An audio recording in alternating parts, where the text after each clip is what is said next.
Amigos estudiantes, amigos amantes de la literatura, hoy vamos a hablar de otra obra inmortal de la literatura universal. La vez pasada hablamos de la primera obra de ese gran autor Homero, griego. Hoy vamos a hablar de su segunda obra, que también es una obra épica, una epopeya, que hoy todavía tiene vigencia esta maravillosa obra. Ya habíamos dicho que Homero es un griego. Algunos dicen que no existió, otros dicen que era ciego. De todas maneras, ya quedó como autor de estas dos monumentales obras. La Odisea habla de las aventuras de un gladiador griego que estuvo en la guerra de Troya durante 10 años. Su nombre, Odiseo. Por eso la obra se llama La Odisea, porque es como el canto de Odiseo. Los latinos, los romanos, le cambiaron el nombre. Ustedes saben que los romanos tomaron la mitología griega, cambiaron el nombre de los dioses, y a Odiseo lo llaman los romanos Ulises. Entonces, Ulises y Odiseo son la misma persona. La Odisea es una obra monumental. Está escrita en 24 cantos, 24 rapsodias, y se dice que se escribió en el siglo VIII antes de Cristo. Se divide en 3 partes. La telemaquia, que es como el sufrimiento que tiene la esposa y el hijo de Odiseo. Recordemos que duró 10 años en la guerra y dura 10 años en volver a su patria. Es decir, una ausencia de 20 años, y el sufrimiento de su hijo, que había quedado pequeñito, y el de su esposa, hermosa, reina de Ítaca, pues Homero lo llama la telemaquia. La segunda parte es el regreso de Odiseo a su tierra, donde él era el rey, Ítaca. El regreso de Odiseo. Y la tercera parte se llama la venganza de Odiseo. Ya veremos cada una de estas partes un poco más desglosadas. Telémaco sufre porque no conoce a su padre, prácticamente. Cuando su padre se fue para la guerra de Troya, él quedó demasiado niño, muy niño, en la ciudad de Ítaca, a la suerte de su madre, de sus abuelos. Y entonces la guerra ya había pasado, y muchos griegos con sus naves ya habían llegado a Grecia, pero su papá no llegaba. La Penélope, su esposa, le dice al hijo: bueno, hijo, ve y busca a tu padre. Coge una nave y se va a buscar al rey Néstor, que había estado en la guerra de Troya. Le dice: mi papá. Dice: su papá está vivo, pero yo no sé. ¿Por qué no va y habla con Agamenón? Recuerden que Agamenón es el jefe de los ejércitos. Perdón, vaya y habla con Menelao. Agamenón estaba muerto. Vaya y habla con Menelao y su esposa Helena, que se la había traído de Troya, que había sido raptada. Ve y habla con ellos. Telémaco va, habla con Menelao, con Helena, y le pregunta por Odiseo, su padre. Y le dicen: él está vivo, pero creo tal vez que está demorado porque ha sido detenido. Bueno, pero no le dan indicios reales de nada. Y ellos siguen sufriendo. Eso es la primera parte, el sufrimiento de 20 años de su hijo y de su madre. La segunda parte es el regreso de Ulises, de Odiseo. Odiseo llega a una isla donde Alcinoo es el rey. Llega solo. Y le preguntan: ¿pero qué pasó? Dice: no, todos mis hombres murieron en estas aventuras. ¿Cómo que murieron? Sí, murieron todos. Yo voy a Ítaca, no tengo nada. Es bien acogido, le dan su banquete, lo atienden muy bien. La hija de Alcinoo se enamora de él, pero él no le hace caso porque él iba a buscar a su bella esposa Penélope, que hacía 20 años le había dejado en Ítaca. Y le cuenta, le dice: ¿qué pasó con usted? Y entonces él empieza a contar su regreso y cuenta la guerra de Troya, cuenta su historia y dice, no, yo me vine con mis hombres después de la guerra y llegué a una isla donde había unos hombres que eran los lotófagos. Lotófagos son los que comen loto. Loto es una planta. Y esa planta, el que se la tome, olvida su historia y no vuelve a su casa. Yo no la tomé. Era como una droga, era como un narcótico. Ahí pierde 7 hombres que se emborrachan y toman la droga. Dice, y mire, continué viajando y viajando, y el dios Poseidón me perseguía. Ahí lo defendía Atenea, pero lo maltrataba Poseidón, el dios de los mares. Y llega a la isla de una bruja, Circe, pero es una mujer hermosísima, linda. Y llega y ella se enamora de Odiseo. Y tenía un poder especial, que era que convertía a los hombres en cerdos. Y le dice, inclusive le convierte a unos, si usted se va, si usted me deja, le convierto a todos sus hombres en cerdos, en marranos. Y entonces a Odiseo le toca sacrificarse con esa bella mujer e ir hasta la cama, satisfacerla sexualmente para no perder a sus hombres. Pero sigue pensando en Penélope, en su esposa. La fidelidad, aunque haya cometido estas aventurillas, dura 1 año en la isla de Circe. Y cuando se va, Circe lo lleva casi hasta la puerta del Hades. Él va al infierno. Y llega al infierno y habla con Tiresias, un ciego, que era una especie de predestinador, era un profeta. Y Tiresias le dice, usted va a tener muchos problemas para llegar a su patria. Y así fue. Y allí encuentra las almas de Aquiles, las almas de muchos de los muertos que él vio caer en su lucha contra los troyanos.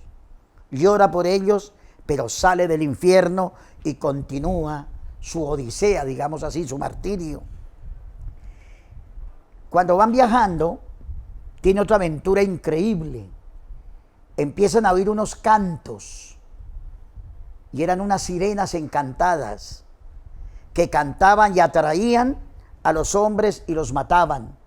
Entonces él le dice a sus hombres, métanse un copo de cera en los oídos para que no escuchen el canto de esas sirenas. Y a mí no me voy a poner la cera en los oídos, sino que me amarran al mástil del barco. Y yo no me dejo llevar por el canto de las sirenas. Y así lo hacen sus hombres. Lo encadenan prácticamente al mástil y logra pasar esa terrible aventura. Pelea con unos monstruos de 7 cabezas. Y una de las aventuras más apasionantes de la Odisea es cuando llega a la isla donde está Polifemo, están los cíclopes.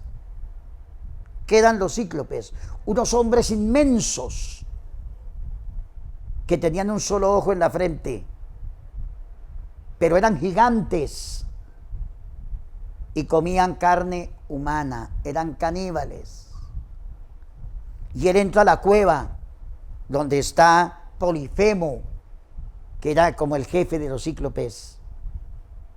Pero aquí se nota la astucia, porque Homero nos va diciendo que él va saliendo de todas sus aventuras no tanto por la fuerza, sino por su astucia, su inteligencia, y que a veces vale más que la fuerza bruta.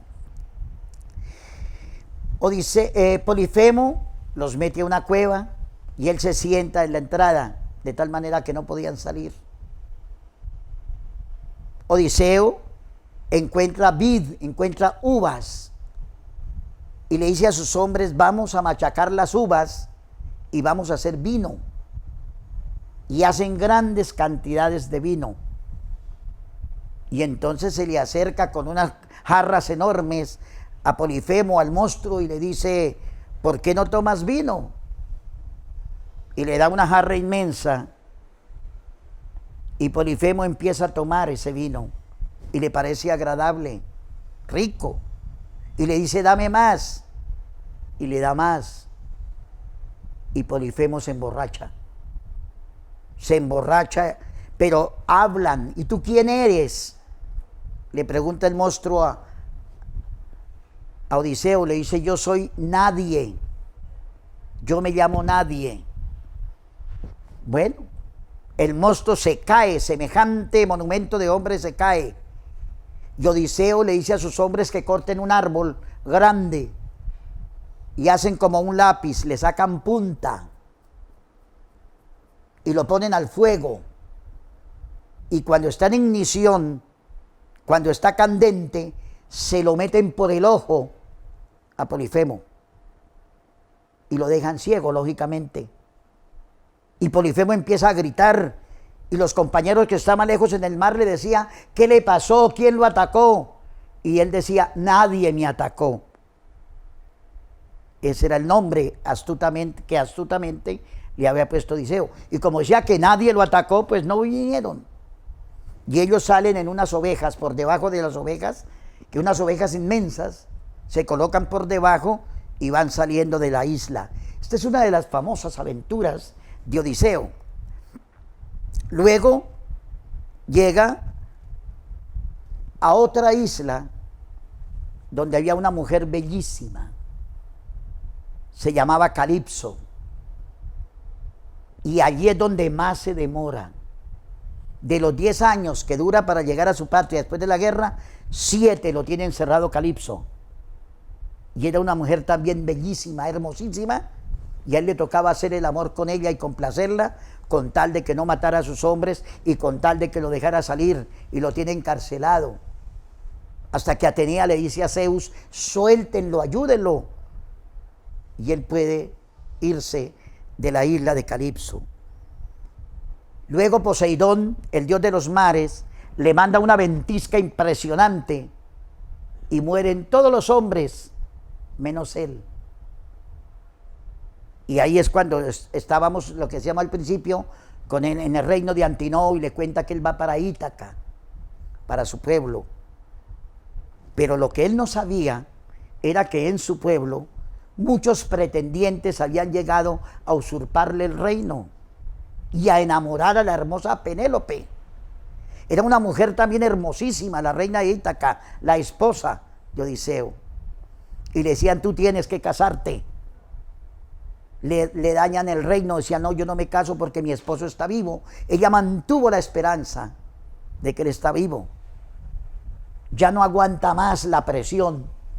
Y les dice, bueno, vamos a ver, como no ha llegado mi esposo, yo voy a tejer un chal, un abrigo. Y si termino de tejerlo y no ha llegado mi esposo, me caso con uno de ustedes. Y era tanto el amor que le tenía a Odiseo, que se dice que ella todo el día bordaba haciendo el chal y por la noche lo destejía para que pasara más tiempo a ver si llegaba su esposo. Pero no, termina, le dicen, bueno, se van a, ahora sí. Le dice, bueno, yo quiero casarme con una de ustedes, pero les voy a poner una prueba. Yo les voy a dar un arco de mi esposo. Ustedes tendrán que templarlo y lanzar la flecha, y el que la meta por 10 hachas, los huecos del hacha, una especie de anillos que tienen, si usted, el que lo meta por ahí, con ese me caso. Y estaban en eso cuando llega Ulises a su pueblo, Odiseo. Nadie lo conocía hasta que de pronto reencuentra con el hijo y le dice, yo soy Odiseo, yo soy tu padre. El primero que lo reconoce es el perro, Argos. Por eso dicen que el perro es el mejor amigo del hombre, que no olvida, porque el perrito mueve la cola y se acuerda de su amo. Pero llega disfrazado de mendigo, lleva como un pobre y miserable mendigo, pide comida, lo maltratan, le pegan. Y él le dice al hijo, le cuenta todo lo que le ha pasado a su mamá y a él. Y él llega a la plaza donde están feriando a su mujer. Pero ninguno de los contrincantes, ninguno de los competidores era capaz de templar el arco. Él lo humillan, pide que lo dejen concursar y lo dejan concursar riéndose. Y él coge su arco, lo templa y lanza la flecha, y la flecha pasa por los anillas esas y gana el concurso. Se siente, Penélope en un momento se siente pues como conmovida, pero mire quién ganó. Ella no sabía que era su esposo, pero su hijo sí, ya habían preparado los ejércitos y empieza la guerra. Y Odiseo con su hijo y algunos amigos que ya estaban preparados, mata a cada uno de aquellos que usurparon a su esposa y a su reino. A uno de ellos le atraviesa la lanza por la garganta, los cuelga, después manda que laven todo, se le presenta a su esposa, que lo manda a lavar y lo reconoce, y se acuestan en el lecho nupcial, y él le dice: yo soy Odiseo. Y viene la paz otra vez de Ítaca. Esta es la Odisea, que tiene cosas importantes como para hacerle lectura crítica. Algunos autores dicen que, no sé por qué, comparan a Odiseo como con Cristo. Y miren lo que dicen: ambos hacen grandes banquetes para algo importante. Bueno, Odiseo es de familia de carpinteros. Jesús tenía familia de carpinteros. Jesús va al infierno y vuelve. Ulises va al infierno también y vuelve. Entonces, no sé por qué hacen esas comparaciones, pero habría que mirar. Ulises significa el hombre del dolor. ¿Y qué encontramos en esta obra? Tal vez lo más importante, que a veces vale más el cerebro, la astucia, que la fuerza. Y Odiseo llega y sufre tremendos problemas, pero lo salva más con la inteligencia que con la fuerza. La fidelidad, el amor inmenso entre Penélope y Odiseo, algo que hoy en este mundo moderno se está perdiendo, pero ellos 20 años sin verse y ninguno de los dos perdió la esperanza de seguir amando y de seguir encontrando. Ojalá esa fidelidad sea en todos los matrimonios para lograr la paz que se desea. Muchas gracias.